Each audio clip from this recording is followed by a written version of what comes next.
Good morning, everybody, and welcome to the Daily Energy Markets Podcast. It is the 9th of April, Thursday, the 9th of April, 10:30 a.m. in the United Arab Emirates. The day after the night before, as the saying goes, big ceasefire, quote unquote, announced yesterday, or at least yesterday, our time, in the UAE. And now we're the day before the Islamabad ceasefire talks.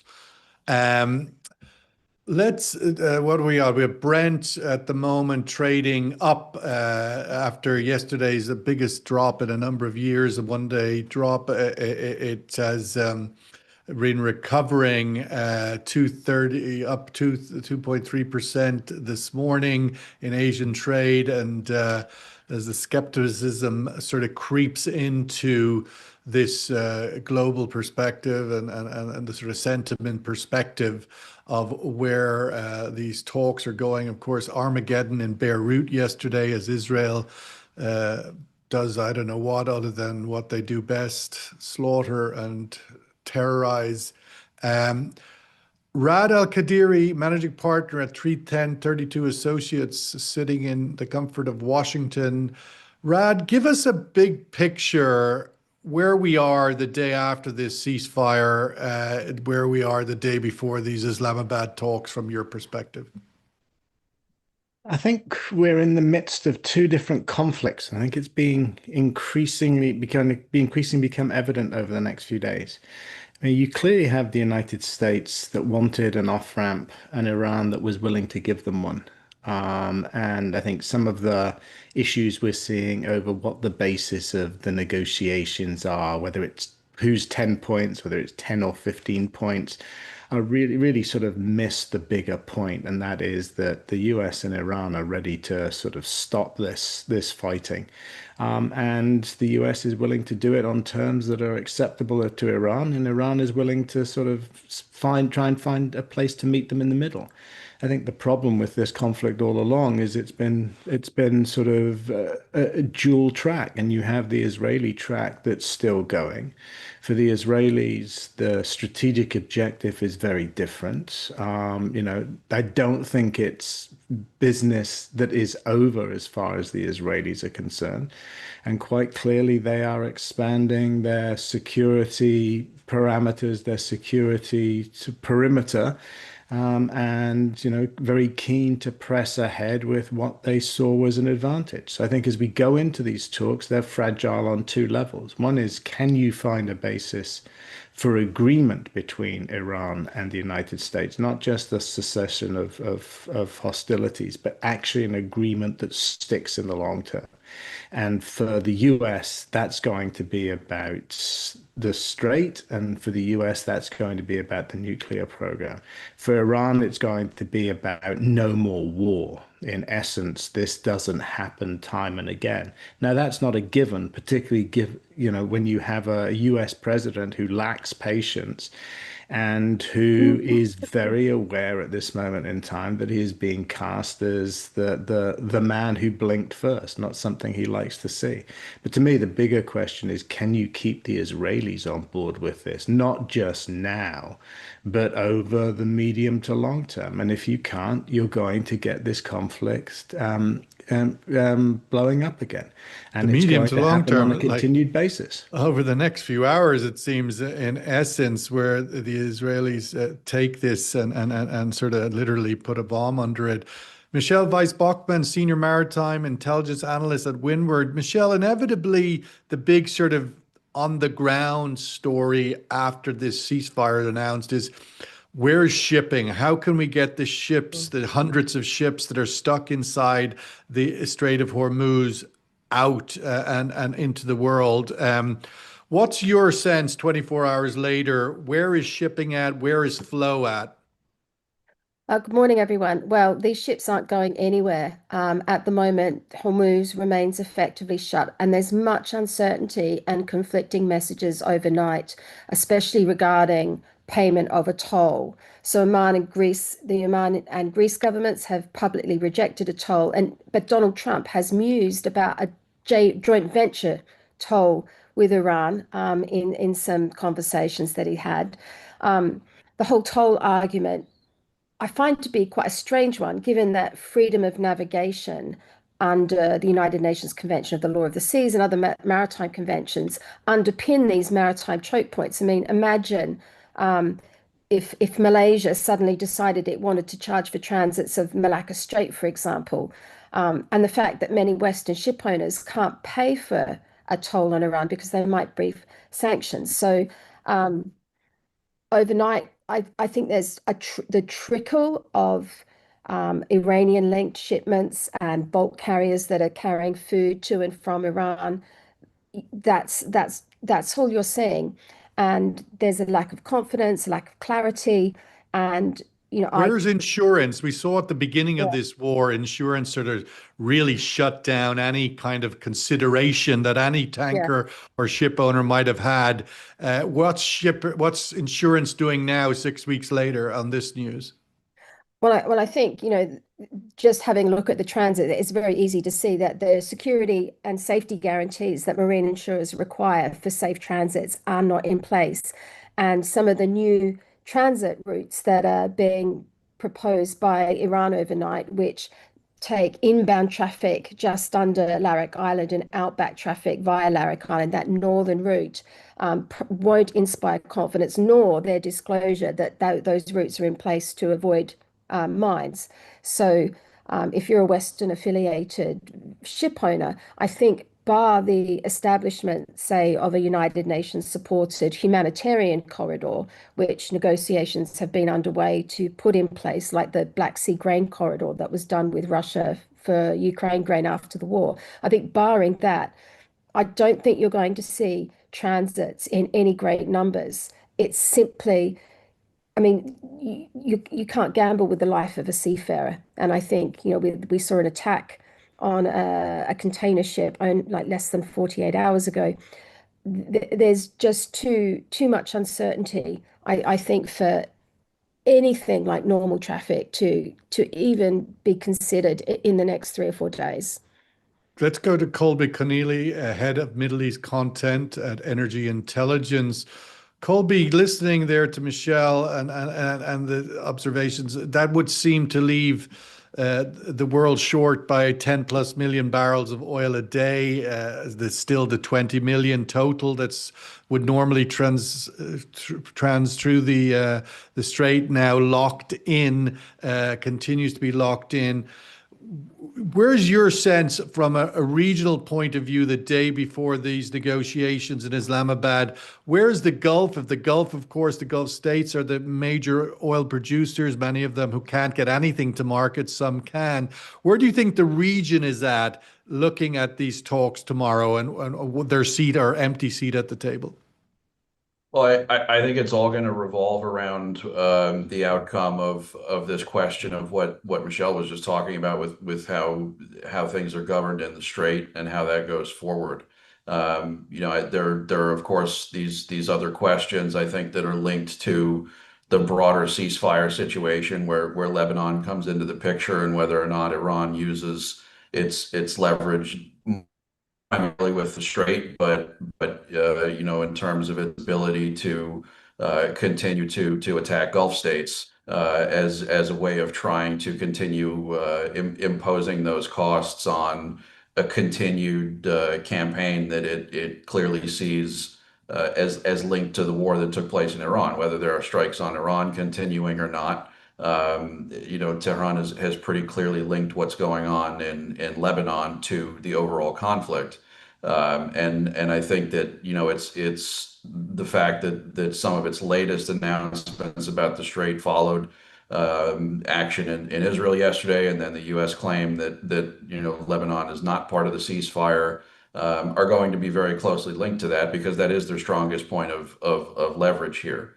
The Gulf states, I think, are going to be watching that very closely. Whether or not they'll be able to be in closer contact with Vice President Vance and Secretary of State Rubio while they're certainly not in the region, but at least in its periphery. I think they'll be certainly doing everything that they can to make their voices heard because they certainly, I think we've established very clearly that they certainly feel like their voices were not heard before all this started. So they're absolutely going to want to have that as much of a seat at the table as they can for the end game.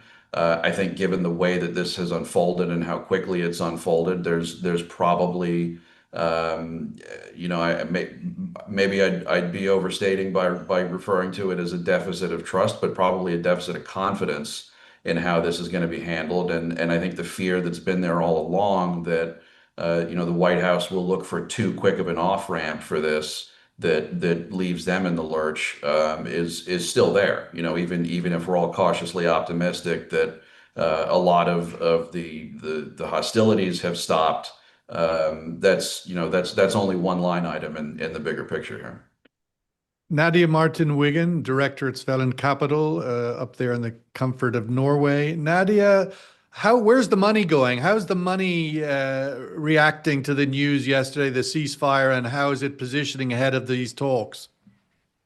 Well, we had a $20 sell-off in flat price. That was pretty extreme. I think if we think back to where we were on Tuesday morning, we were at around 109, $111 for front month Brent, which is June, not to be confused with WTI at May. And we didn't see, even though Asia's the short, we didn't see it pushing higher. It started to trade lower. Then when we had the attack on Karg Island, it traded up again to around 111, hit 112, and then it was gradually seeping lower. During that time, we had the North Sea window where we had, physical dated Brent closing at more than $144 a barrel. Which was quite extreme. When we look what happened after the ceasefire, we of course hit the low 90s in crude on the future side. And yet yesterday's physical window strengthened by 11 cents. So what we see is it's a real differentiation between the futures market and what is going on with the physical market. And this is where, I think the market's getting frustrated that the futures price is not really reflecting things. So it's going into the data price, it's going into the physical differentials, and it's of course going into the shipping rates, which are extremely high. And then finally, after all that, we had a sell-off in refined product prices, but that's the real pain, because what everyone has said so far, we have a real logistical problem. And this is going to mean higher freight costs, longer delays, logistical workarounds. And as a result, when it comes to diesel and gasoline prices this summer, they're going to be extremely high. Rad, looking at the talks in Islamabad, give us some of your sort of sense of its the players and because that's a lot of the indicators as to whether this can be successful or not. Whenever I see Witkoff and Kushner, I always think this isn't serious. I mean, these people don't know anything about much. And so that tells me Trump isn't serious.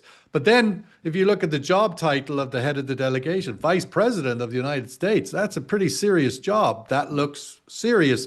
What's your take on the setup, the players, the competence in the room to actually bridge pretty wide divides?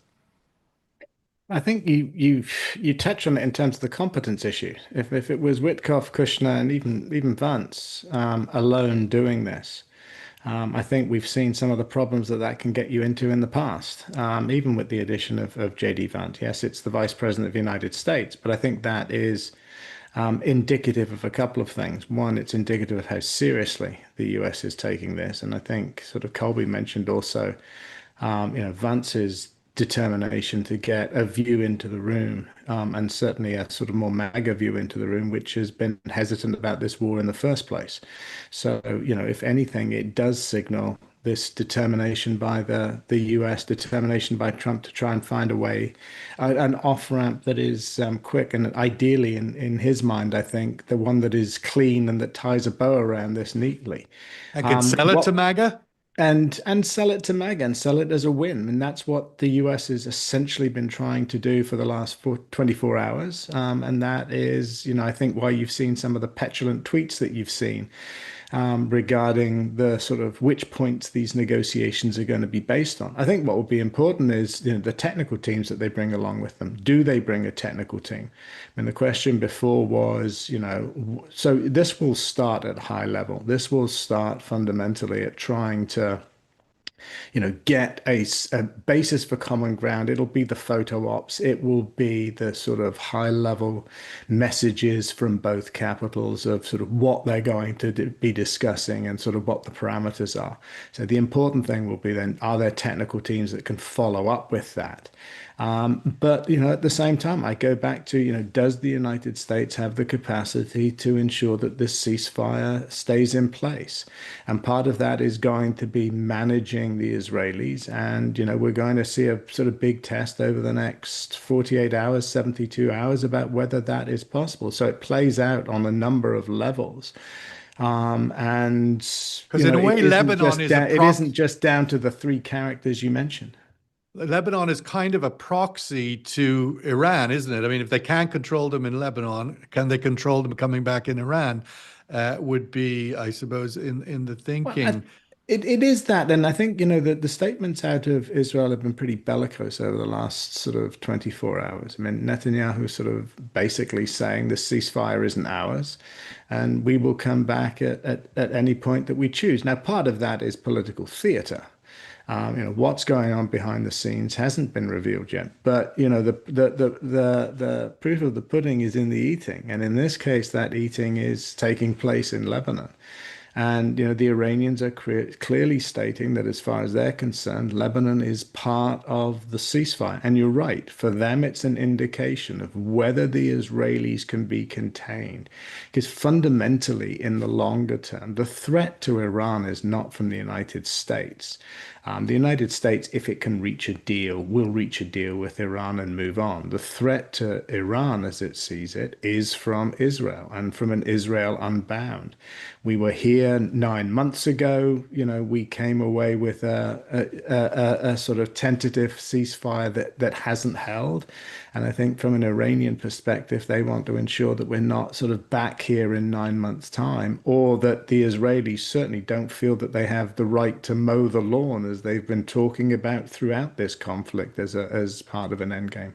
Michelle, just picking up on our earlier comments there, trying to get, if we had the politics in Islamabad move, I mean, the fact that they're going there is, in a sense, things are moving towards a resolution, hopefully. But in the parallel flow corridor of the shipping lanes, are we seeing the pieces fall into place that would allow flow to move? We mentioned there the ability of paying a toll to the Iranians would violate sanctions. Well, what if the Americans say those sanctions don't exist any longer? And you would imagine that would have to be part of the talks.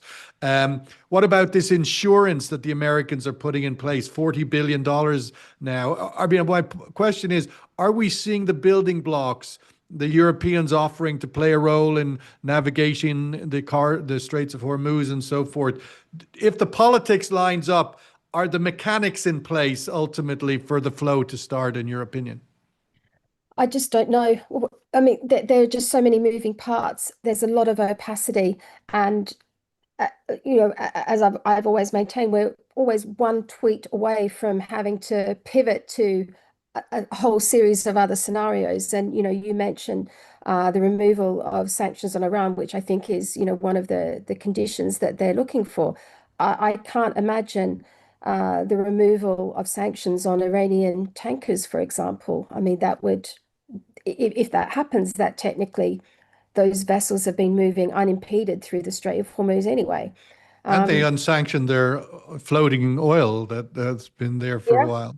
I mean, and that also gets us to the question of waivers. Some of the waivers on Iran and Russia are coming up, and I think it's quite likely, given that even if an agreement is made to open the Hormuz in whatever fashion, even if that happens in the next 24 hours, it's still going to take weeks, not days, to get tankers and oil and gas out, and then of course it's going to take months, not weeks, to get anything back to normal. So Who's paying for the? I mean, if you look at the day rates on the tankers I mentioned earlier, I mean, we're talking $500,000 a day or something yeah. like that at VLCC. Uh, who's paying? I mean, the price. There's hundreds of vessels stuck in the Strait of Hormuz. Who's paying for these rates? Or are they sort of force majeure? Or what is the mechanics of something like that? I think the legal basis of that hasn't been sorted out. I mean, is it demurrage? Is it, does it come under some sort of war insurance? I think, maritime lawyers are going to have a lot of work for years to come to sort out some of the issues that are going to arise from the prolonged capture of those vessels in the area.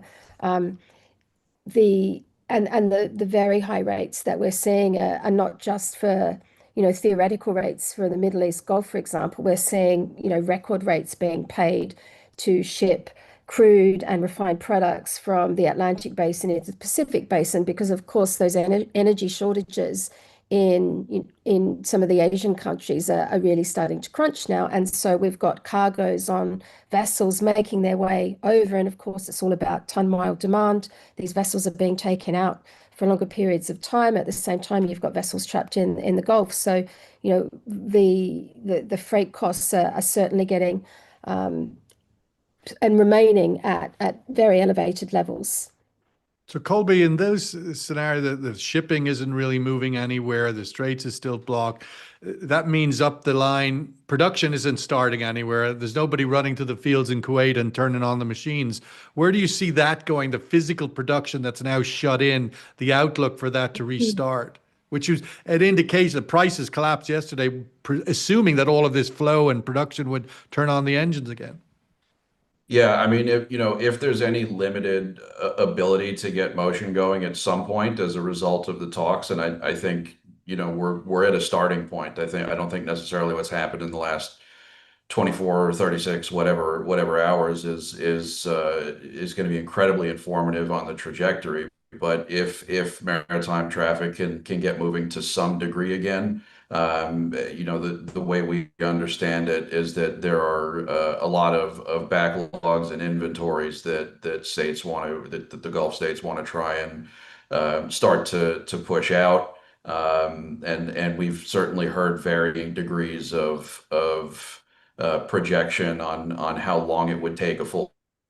I think the amount of moving parts in this kind of complicate that a bit. I've heard in some countries they feel that they can add 2 million barrels a day of production in a matter of days. Without saying who, given the source, I think maybe I'd expect weeks, given that degree of confidence. And then at CERAWeek you had Sheikh Nawaf of KPC saying it's 3 to 4 months. What I think all of this makes clear, if anything, is that it's going to be unevenly distributed, and it's going to be a staggered start in terms of getting a production ramp up going.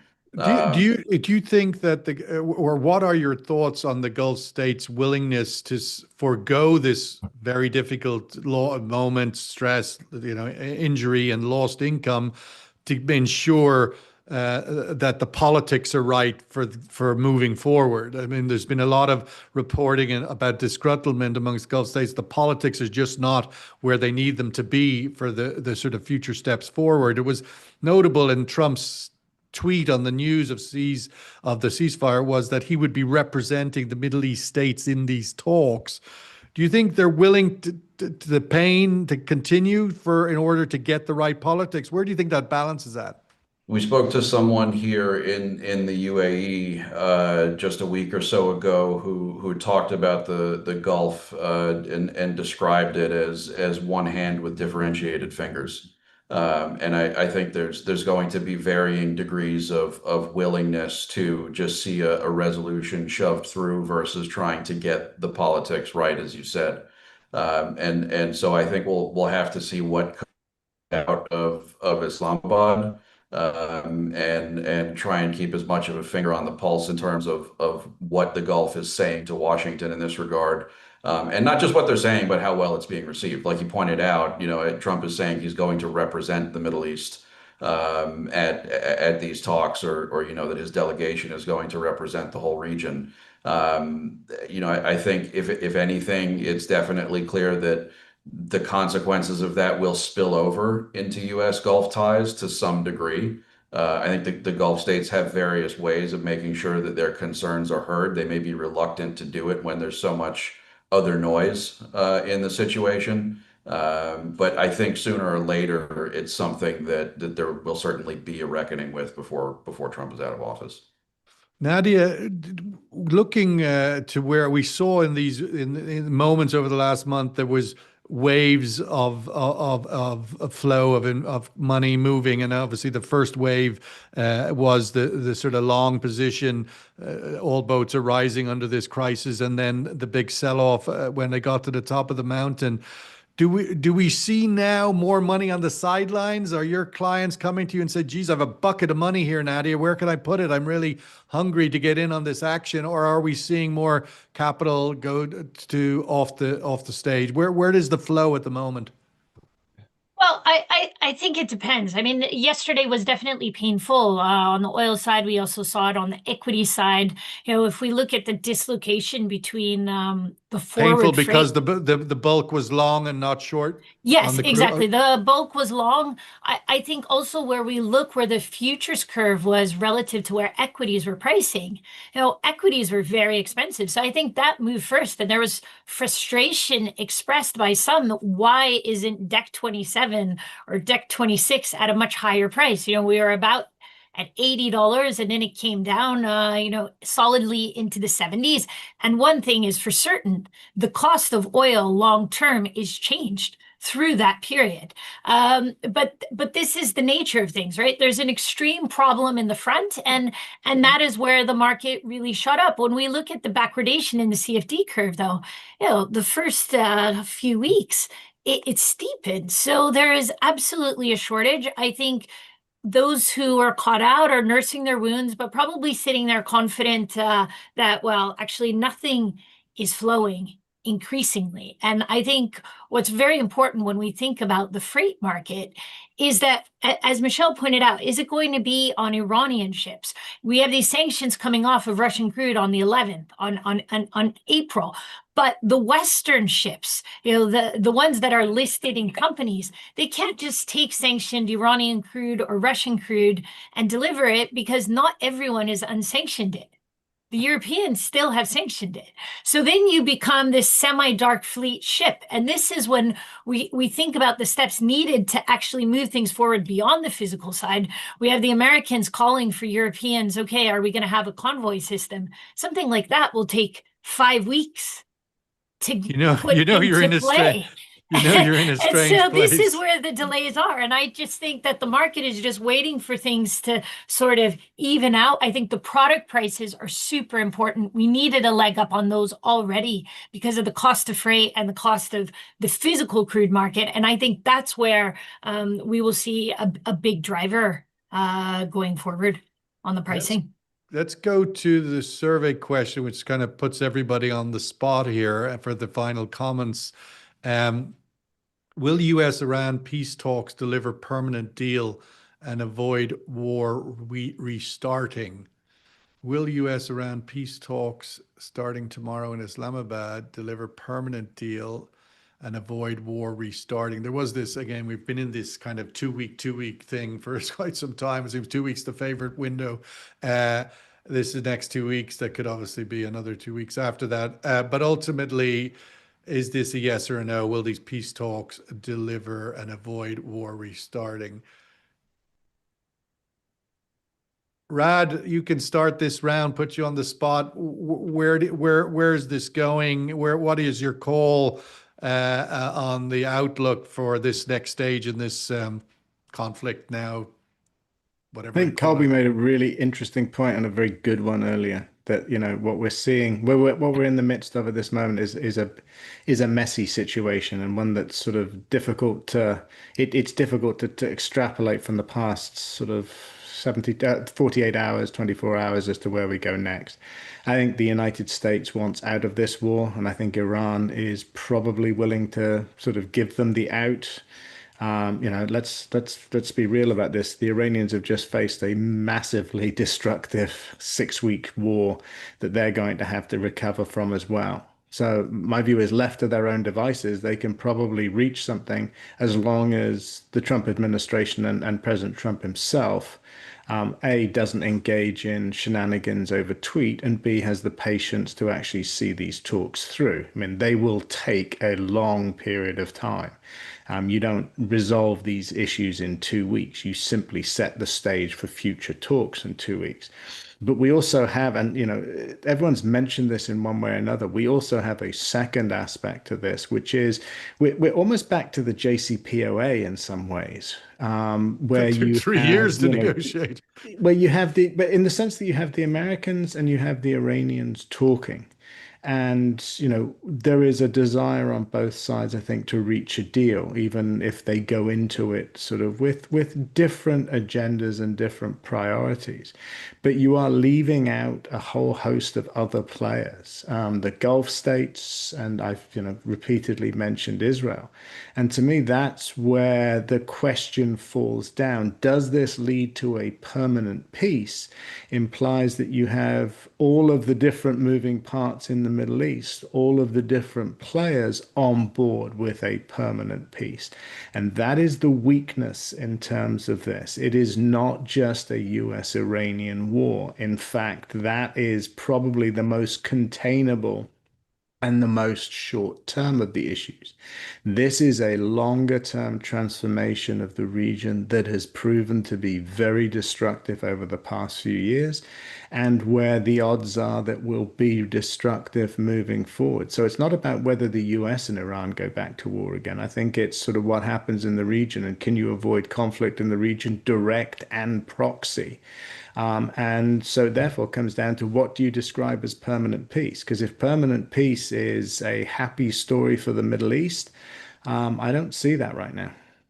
Michelle, your thoughts on this, sort of looking forward through these talks, and also from the point of view of a kinetically disrupted Strait of Hormuz that could be with us for a long time now as we look forward, even if they have talks, if there's a toll booth, it's all there. But your thoughts looking through this, where do you think it's going?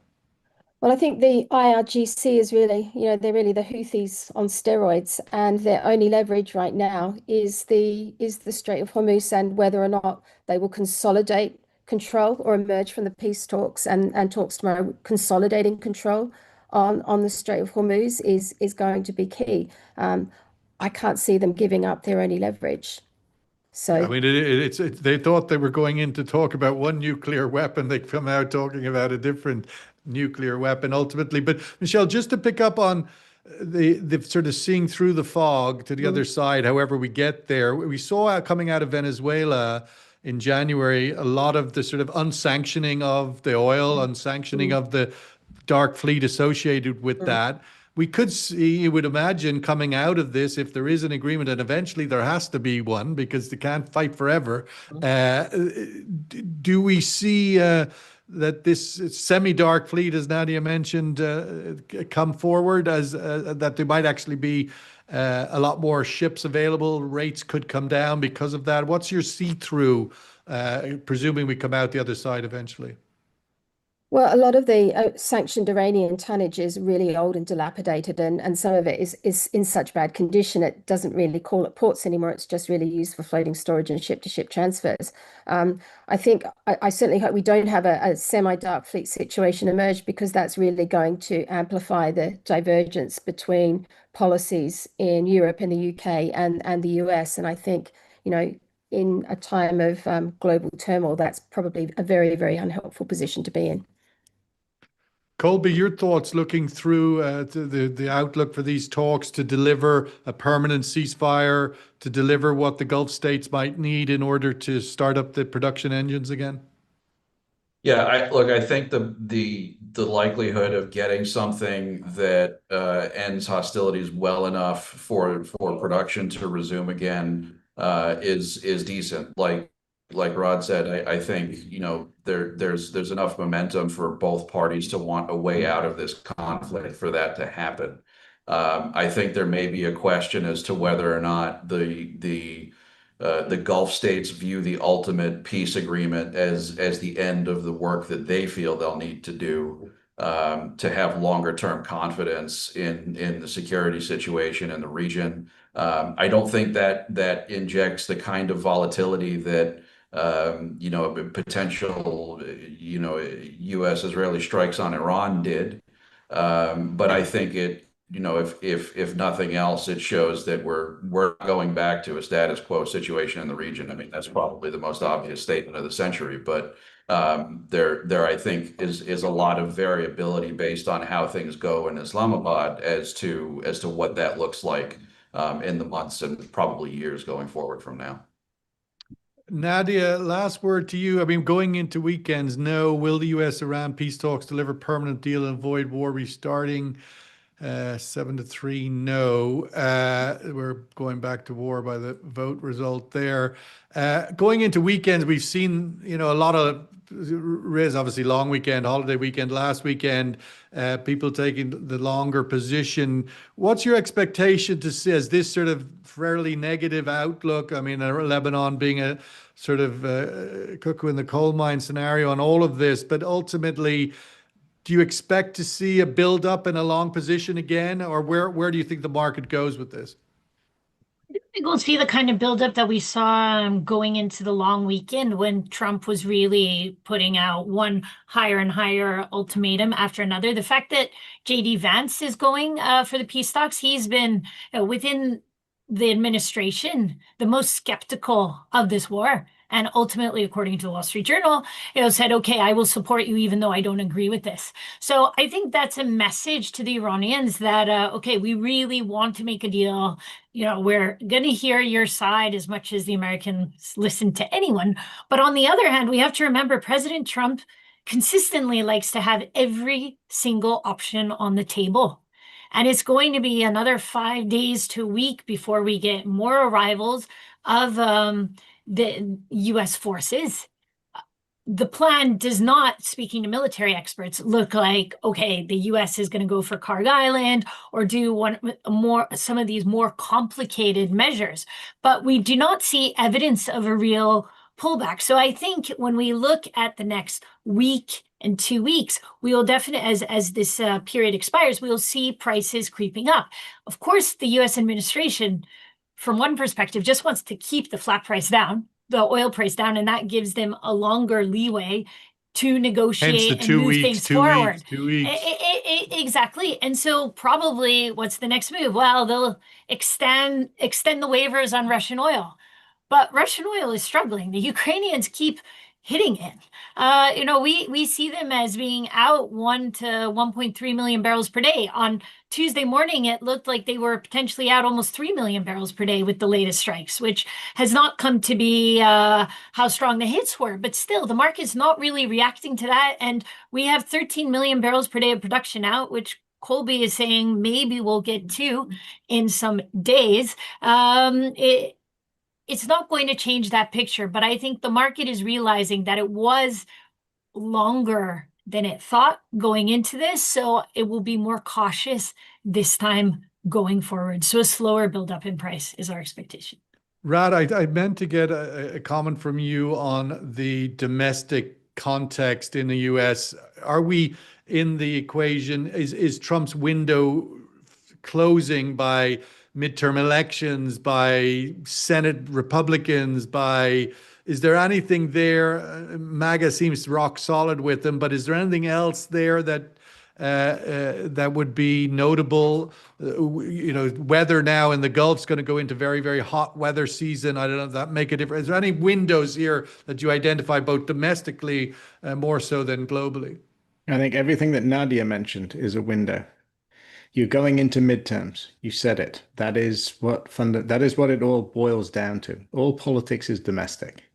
And in this case, you're going into midterms with higher prices, higher petrol prices, which for the Americans is an anathema. The chance that you're going to see supply chain disruptions more broadly feed into inflation.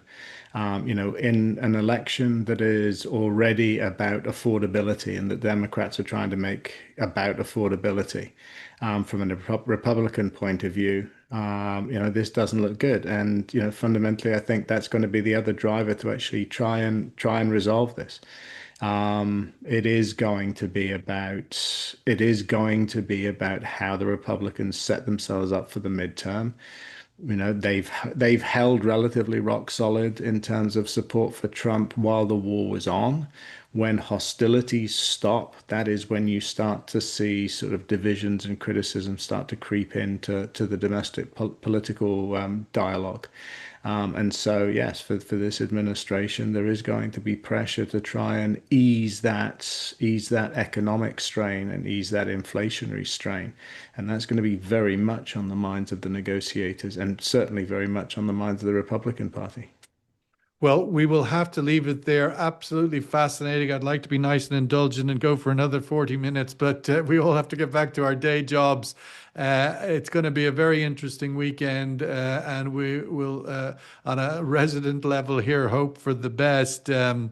And see where it goes. Brent crude oil trading up 2.2% at 96.90. Thank you so much, Rad Al-Qadiri in the US, Nadia Martin-Wigan in Norway, Michelle Weiss-Bachmann in London, and Colby Connelly here in Dubai. Have a great weekend, everybody. Catch up with you all soon again. Thank you. Thank you. Thank you.